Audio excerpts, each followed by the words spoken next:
Welcome to the Slop Farm. Enjoy the video.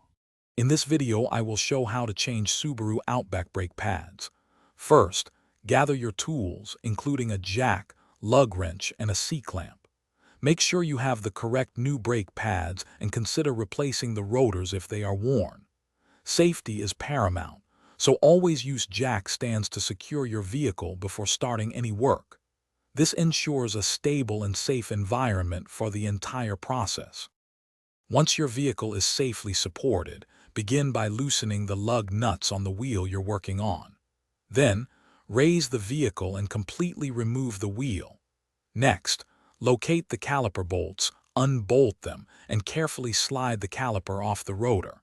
You can then easily remove the old brake pads from the caliper bracket. Remember to keep track of all hardware for reassembly. Now it's time to install the new brake pads. Before doing so, you'll need to compress the caliper piston back into its housing.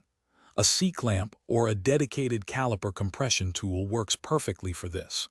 Once the piston is retracted, insert the new brake pads into the caliper bracket. Finally, carefully slide the caliper back over the rotor and securely tighten all the caliper bolts. Double-check everything for proper fit. With the new pads in place, reinstall the wheel and lower your Subaru Outback back to the ground. Fully tighten the lug nuts to the manufacturer's specifications.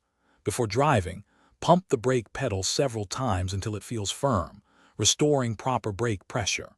Then, take a careful test drive to ensure everything is working correctly.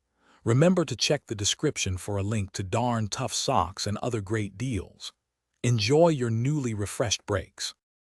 Thanks for watching. Consider subscribing if we helped you today.